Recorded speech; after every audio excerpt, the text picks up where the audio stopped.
Guten Morgen. Peak performance is what most leaders are striving for. Every startup founder is concentrating fully on their business success in the beginning, but does it work out on a long term? Is coaching necessary for these people to see the bigger picture in the timeline of 40, 50 years?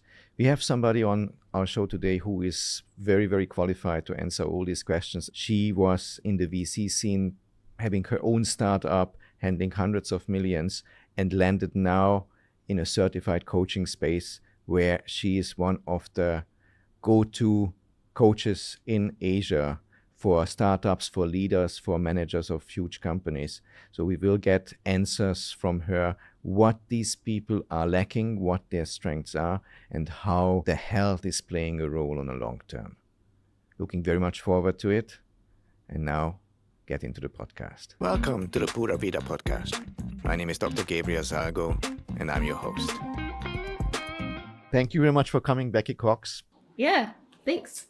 Certified coach for entrepreneurs, managers, leaders, but that is just your newest venture. Yeah. It's what makes it very, very interesting for I think also your clients and also for me, that you didn't have a straightforward path to the coaching. But you have live experience as a musician, as an entrepreneur, as a venture capitalist. So I'm looking very much forward to get into what entrepreneurs type of problems, mindset-wise, because I'm seeing them when they're older, trying to fix their health problems. Yeah. So I know the mindset when they're arriving in their 60s, 70s, but you handle them in the beginning. And I would be very interested into what leads to the problems that they're having, which are preventable. And I see very often that they work their whole life. They have an incredible work ethic and a tiny health renaissance and knowledge. And even to take care of themselves is very often a problem. So maybe we jump into that. How did you even came to coaching? I know that you lived in Mexico. You are originally from Canada and ended up in beautiful Kuala Lumpur. Yes. So how did that work out? So those little Steps, right? Yeah. I like to start with explaining what kind of environment I grew up in, because that's always helpful. that's the foundation from where I sprung, right? So my parents were extremely entrepreneurial. My mother, but she's even still working close to 70. She's always been able to sell anything. Before she got married, she was selling like funeral plots and used cars. During my teenage years, she had a fashion brand. Now she has a hotel and she does events. So she's always been, able to spot opportunities and just always put herself out there. My dad, on the other hand, it's entrepreneurial in a different sense. So he is a math and philosophy dropout from college, but still very passionate about math, about engineering, about logic. So he was able to lead a family business that is in the automotive and the engineering industry that started in my native Toronto and expanded into Mexico. So raised me in an environment saying, I didn't have to study to be a lawyer or a doctor or do the practical thing and get a job that actually pays good money. That's very helpful. That's very, very helpful. But at the same time, they always said, whatever you want to do in life, you do it. And you just put your full mind to it. But I think these are the most successful people where there's no pressure from the parents in certain directions. Yeah. There is leadership. There is maybe support, Yes. but not a pressure. You have to be there. Yes. And that's something I find here in Asia not very prevalent. Yes. So I see my son is already planning. He's almost 13 in 2 weeks, but already planning. So when he's finishing school, he goes for a year, travels the world and tries to convince his friends. And I see that especially Chinese parents are like, a year? No. Maybe you can do that after university. Yes. And they know exactly that after university, you won't travel the world because you are already on the market for a job. Yes. So I find it very, very refreshing Yes. to hear that, okay, parents didn't pressure you into anything, but led you and had an idea or role. A Vorbild. Vorbild, exactly. German is much better than you said. Vorbild Yeah. role. I think they even use it in the US now. Vorbild, I think Fahrvergnügen, so. yeah. A lot of German things are coming. Kaputt. Yeah. Yeah. Yeah, Vorbild role. Yeah. And that is, I think, very important for the younger generation. Mhm. Yeah. Yeah, absolutely. It's just an idea of experimentation, right? That you can only really figure out what you really want to do and what you're good at by trying things out, not being afraid, trusting, and you will eventually get there. You're not going to figure it out on the first try, right? So when I guess as I went through, transitioning, living on 3 different continents, making these 5 different career transitions, I think I was guided by 3 principles, right? One is just, I guess, and I learned it from my upbringing, is courage, right? To just say, hey, I really do not like this, and I'm just going to drop it and move on. So that's one thing. It's really being decisive. But the other is hard work, right? I mean, you can't get away from it. And I like to say that when all else fails, hard work really will get you far. Definitely. Right? So when I transitioned, for example, I was playing piano from a very young age, right? So you learn how to sit in front of a set of keys for 7-8 hours a day by the time I was performance It's level. really long, yeah. Yeah, if you have to do that, you can figure it out anywhere, right? So when my husband and I moved to Malaysia, and that for those in the audience who don't know what venture building is, he came here to set up businesses, be also the first person to inject capital, and set up the team, and then move on and serially start new ventures, right? In the digital startup space. When he did that, and I decided I was curious and I wanted to give it a go, you just have to put your head down and work really hard. And what I really loved about the startup space is it's very inviting because everything is new, right? Nobody really knows what they're doing, frankly. At least you could say that 10 years ago, everybody was kind of new and you have to learn on the fly. So as long as you have grit and resilience and you have a head on your shoulders, you'll be fine, right? I think that's still true for startups. I mean, the people come with ideas, they have hopes, and they just do it. Yes. And the VC then comes in and he has the experience on how to guide them maybe. But again, that happens only in the financial sense or in the growing sense, but not on a personal, on the mindset, on the psychological, on the health sense. Yeah. The VC doesn't care about that. Well, I would say if you asked me 10 years ago, that's definitely the case. I think nowadays the times are changing, right? Like, there's an economic downturn. There's still like long-term effects in COVID on supply chains, on venture capital investing.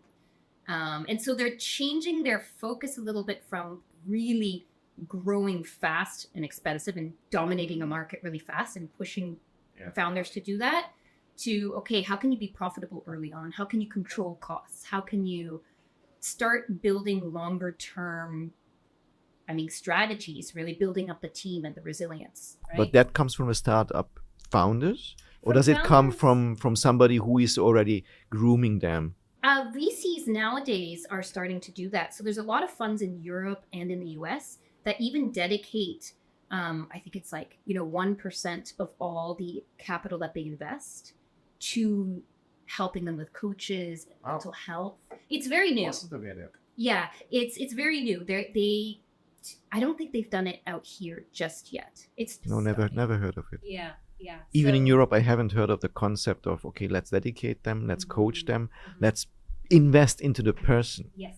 Not into the venture, but really into the founders, the person personally, so that he can be aboard for a longest time. Yeah. And not just get it off the ground, get a manager, get a experienced CEO and get these guys out, you get a payout and you start something new. Yeah. That happens a lot. Yeah. But it's a very good idea. It is a good idea. But again, it's very nascent. So you come to your coaching at that point. So what is the age group that you mostly see? So I'm working usually with people between anywhere from 24, 25 to, I would say, around late 40s. Yeah. But that's very interesting because I start to work exactly after that. Ah, I see. So I never see these young ones Yeah, because they are exactly, everybody is healthy or hopefully healthy, obviously, and thinks about everything else. Then I'm 60. I want to enjoy what I built, but I can't get out of my Ferrari because I have a hip problem. I have a back. I don't have enough muscles to get out. So these are the very, very simple things that these people completely forget. So in your experience, do they have a life plan or do they have just a business plan? Yeah. So, I mean, I would say that they're, depending on age, right? You're going like age. I would say the people that are coming in that are younger are coming in a lot more aware than the people that are older, right?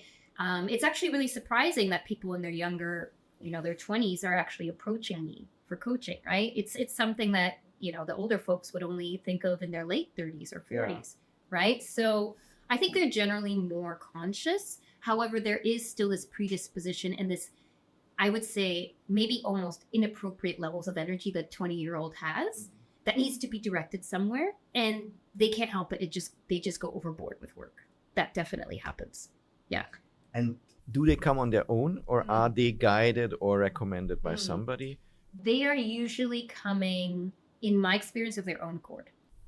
That's extremely interesting. Yes. That's very, very interesting. However, I think it's because they are looking for performance. So enhancement, growth, right? So I like to differentiate. So the people I work with, they're all either entrepreneurs or leaders, right? But I like to differentiate them into two buckets. One is they're the early stage founders. They're the scrappy, starting out with the ideas, experimenting, launching products to market. It's all brand new, getting their first stages of funding. So they're in early stage environments. They are financial resources are very low, right? And they're doing everything, right?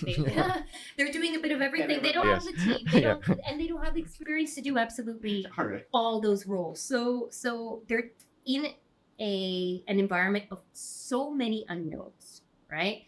It could be that they run out of money in a month, in a week, the next day. They don't even know sometimes. It's an incredible amount of pressure coming from the unknown or later stage startup companies. They're mature organizations.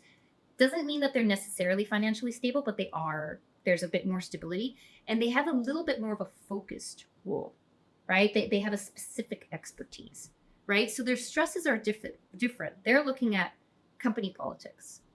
They're looking at, okay, I'm a leader. I came here as an operator, and then I became a very directive style of leader. Okay, how do I start moving into a realm of collaborating? How do I start thinking about coordinating people, empowering people? So there's a saying by the CEO of American Express that says, and I think he's referring to leaders and later stage companies, that you're holding on to two things. You're holding on to hope, the future, and you're creating reality at the same time. So this is a later stage kind of problem, right? But they do have some common threads, right? One is that both of them are in complex environments. Either you don't know what's happening or there's a lot of red tape in company politics. In both cases, you need to be creative. You need to be in a state of mind where you can creative and come up with solutions and, flip a switch. The other is they're not prioritizing themselves. They are never prioritizing themselves. Even though they're coming to me, they want to grow the company. They want to hit a target. They want to build a team. It's always about something outside of them, right? Yeah. So a lot of the work we do is actually okay, let's not think about your company, but let's think of a company of Gabriel Inc., right? What are the parts of your life that make you who you are, right? What is your mission and vision? Where are you heading? And treating yourself like a company. Kind of so going more into the personal growth? The person before anything else. Correct. Right? Even if you're talking about relationships or anything, you start with you first. And that's a lot of the work I do. And a lot of the transition to thinking of yourself first is a lot of time is spent there. That's my feeling looking at the US at the moment, especially, of course, movies. You see them all. It's all about gender, racial, equity, all these things. Whereas Asia is more, if you are wealthy, and as you said, somebody who is wealthy, who is powerful, is respected. So you want to come to that. Yeah, so there is a disconnect. Or the survey is older. That's a good point. But I think that even though the U.S. is looking more towards, I guess, equality, diversity, more on the left wing kind of side of things socially, it's still done with a tinge of their capitalist society, right? Which is obviously here as well, but they're thinking more short-term over long-term. They're more indulgent rather than restrained. They want it now. They want to open their phone. They want food now, whenever they feel like it, right? And that kind of consumer businesses in the U.S. are booming, and they've always been like that. Over here, they are as well, but it's a different tinge. It's more, the cultural and religious background in the East has more of a sense of well-being. Right? There's more of a sense of acceptance as things are, right? I thought it was actually interesting that Malaysians have a higher sense of risk than Germans, who are more conservative. But I see that in the whole context of all the different cultural dimensions, as they see that things don't work here. They accept them as they are. This is how it is. You just have to comply. That's correct. Yeah. Whereas I see the risk taking in business is much higher here. Mm-hmm. People are more entrepreneurial than in Germany, where safety, and you can see it on insurances. Yeah. Insurance in Germany is you have to have at least 10 insurances, otherwise you're not covered. And I just had a gentleman who is running the largest Allianz insurance agency in Asia, and he's saying, so we tried this and this and this and this, which works perfect in Germany. We couldn't sell one. Here People are like, what do I need that for? Doesn't make any sense to me. Yeah. Well, it's also there's a sense of spending, right? It's spending in Malaysia.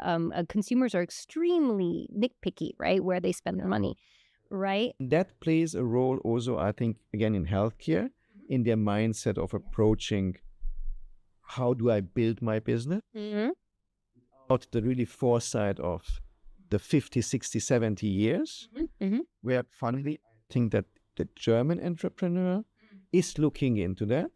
I don't have numbers on that, but yes, that would be interesting to see the numbers. I mean, culturally, a German is already buying their first insurance in their 20s, right? Late. Yeah. I feel like, well, at least the people that I know, and here that's not something you do. No, right? Never do that. So I feel like also with Asian clients, and it's good to know this cultural societal impact so that you can make changes according to what serves you. If you need to start working on your health, and this is a tendency that you have based on where you are growing up, it's important that you notice it and choose differently, right?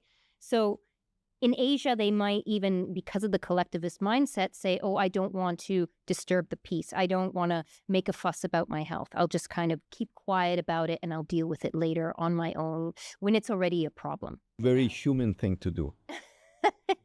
A human thing to do, because as long as it doesn't hurt, it's not there. Yeah.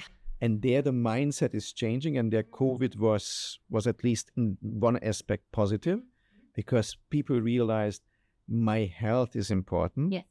And I can do prevention. If I'm more fit, I'm less perceptive for the virus's long-term effects or immediate effect by, hey, if you are sicker, you're more likely to die. So that's something that I see worldwide.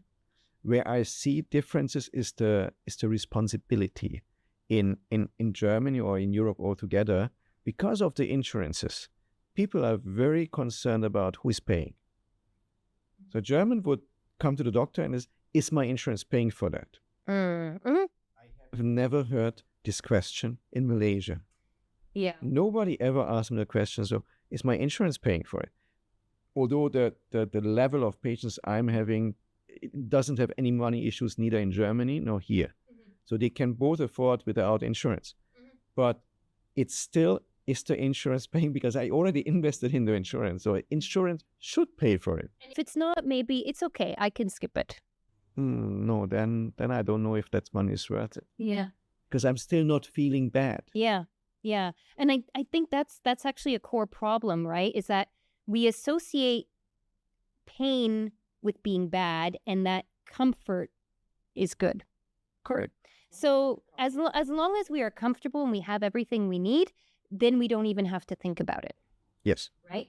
Whereas, you know, if you are deciding to make a big transition, if you are, you know, you're passionate about something, you want to hit an ambitious like goal, personal goal, you are going to be coming over challenge. Yes. You're going to be overcoming stress and you know, all these things are going to be constantly coming at you. But people might see that first and want to back off and not want to go that way. But then they're also at the same time not finding meaning in life, right? They're staying comfortable, and then all of a sudden when all the challenges hit them, it's already too late, right? So I think a lot of my work and what I do is I like to guide people to start thinking that the negative is not necessarily bad. That's a very good point. Yeah. It's a very good point, because I find that there is a toxic positivity that is coming in social media with, oh, you think of this, you just need to wake up the morning, say 10 times, I'm feeling good, and you're good. You're not. And if you're not good, then, hey, then you have to say 20 times. And everybody smiles on social media, and they are always happy. There is not one problem they're having, which is a lie, which is completely a lie. I don't believe one person who says that. And that is health-wise a very, very dangerous thing, because the mental health influences your physiological health, and vice versa. If you have pain, you won't be able to perform or be happy in the level that you are without pain. And being depressed will have problems coming on your internal organs, on your hormonal system. So I think in your article was mentioning so that people who are constantly under stress, and as you said, this power stress, you are constantly having elevated levels of cortisol. They're not completely out of range, and they're becoming to the ideal or optimal one. So if you measure it at the doctors, it's like, yeah, you're not sick, you're not failing, your organs are okay, they're producing maybe a little bit more than it was 2 years ago, but they are within the range. But it already has an effect on your other organs, for example, on your thyroid, and the thyroid is then producing less thyroid hormone. With that, you are mentally, weight-wise, heart, the thyroid affects practically all organs in your body. So this deteriorates again, not to the level that you are sick. It's just not on the level where you want your performance to be. And I think that is very, very little people knowing about this. Yeah. And don't see the long-term effect on that. Yeah. And if they would understand, would have a knowledge, and that's why Insight Tracker is an interesting tool, because if it's explained, and so, that's not good. This is something maybe I should look more into it. How can I change? And then you need a coach, or you need a healthcare professional who is guiding you, saying, so look, these are for you optimal levels. What can we do? Maybe you need something to calm you down. Can be herbal, can be meditative, can be other apps, can be bioreflective variables, etc. So there are so many options now. And that's again something that your healthcare professionals should guide you in, because of the many options, you have to choose one and stick to it. And it's so hard to navigate, right? Like there's so much information out there, and we don't know like what is fact checked, what isn't. So it's really important to go with a professional and just have a conversation, and if possible, I would say a constant conversation. Being a coach, I'm very biased towards having a consistent engagement with what is happening in your life and maybe mirroring that back with someone. And I think this applies to healthcare as well. I think that's very much in line with what I experience from the healthcare side. If you are not taking care of the patient on long term, and the patient is not, as you said, in charge and knowledgeable about what he or she is doing, then you're losing the moment, the drive to go through with it. Yes. Yeah. So I would say that is the foundation to any success. Yes. Consistency, curiosity, right? And just staying with it. Thank you so much. Yeah. Thank you. That was really, I enjoyed it very much. Yeah, same. Legal disclaimer. This podcast and website reflect the opinions of Dr. Gabriel Peter Salgo and his guests. The content provided here is not intended as medical advice and is solely for informational purposes. Given the unique nature of individuals, it is advisable to consult a healthcare professional for any medical concerns. The views expressed herein are our own and do not necessarily reflect those of our respective workplaces. While we strive for accuracy in the information shared, we welcome feedback and corrections. Privacy is paramount to us, and any references to individuals, locations, or scenarios have been altered to safeguard patient confidentiality. This podcast and website should not be construed in a legal capacity, including establishing a standard of care or as the basis for expert witness testimony. We do not guarantee the accuracy of statements or opinions expressed herein. Engagement with our content, whether through listening, reading, emailing, or social media interaction, does not establish a doctor-patient relationship. Should any errors be identified in our content, please contact us through the provided channels. Ownership of this podcast belongs to Pura Vida Healthline SDN BHD. Our content may include affiliate links, through which we earn a commission on sales made through those links. As a participant in the Amazon affiliate program, we may earn from qualifying purchases made through our links. Disclosures. Dr. Gabriel Peter Salgo is the co-founder of Pura Vida Healthline SDN BHD. Dr. Gabriel Peter Salgo is a scientific advisor, board member, and/or investor to Mulligan H. Jada Kind Ltd., Ixon Research, and receives compensation from these companies.